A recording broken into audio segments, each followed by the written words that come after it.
अस्सलाम वालेकुम व्यूवर्स, मैं हूं आपका होस्ट सिकंदर अली और आप देख रहे हैं साथ टीवी। ये जो आज़ादी के नाम पर घरों से औरतें और बच्चियां निकलकर रोड पे एहतजाज करने के लिए आती हैं, ये किस तरह की आज़ादी चाहती हैं? दरअसल ये आज़ादी के नाम पर और इस बेहयाई के नाम पर जो मगरबी कल्चर है उनको पाकिस्तान में प्रमोट कर रही हैं। और आजकल बात यहाँ तक पहुँची है कि मेरा जिसे मेरी मर्जी कहने वालियों ने पर्दे में रहने वालियों पर इम्पैक्ट डालना शुरू कर दिया है और कुछ बापर्दा खवातीन इनको देख के इनके पीछे नंगपन करती नजर आ रही हैं। क्या ये है इस्लामी जमहूरिया पाकिस्तान? और ये हमारे इस्लामी जमहूरिया पाकिस्तान के माशरे पर तमाचा रसीद हुआ है। अगर कुछ हया और गैरत हुई तो ये कौम इस मामले पर ज़रूर सोचेगी।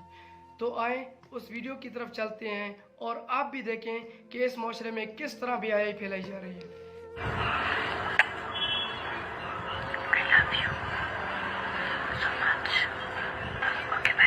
तो ये आपने भी देखा कि आजकल हमारे माशरे का बेड़ा किस तरह गर्क किया जा रहा है, किस तरह बेहूदगियाँ और बेहयाई को आम किया जा रहा है।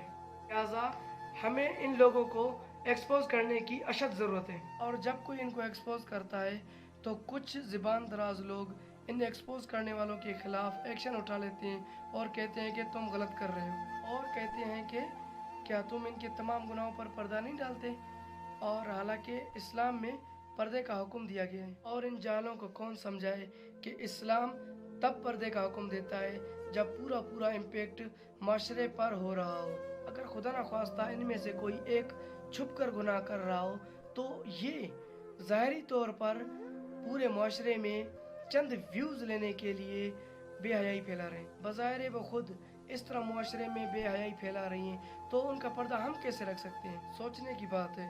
अगर समझ आती है तो ठीक है, नहीं तो आने वाले वक्त में पूरे के पूरे माशरे को भुगतना पड़ेगा। और जिस तरह हम मुख्तलिफ चीज़ें भुगत रहे हैं इस इस्लामी जमहूरिया पाकिस्तान में, हमने इस्लामी जमहूरिया पाकिस्तान को इस्लाम के नाम पर हासिल किया था, लेकिन अब हम इस्लाम के नाम पर इसे खिलवाड़ और ड्रामा बना रहे हैं। लिहाजा हमारी आज की वीडियो पे कमेंट्स करें, शेयर करें और हमारे चैनल साथ टीवी को सब्सक्राइब करें और बेल के आइकन को दबाना मत भूलना ताकि सबसे पहले हमारी वीडियो आप तक पहुंच सके।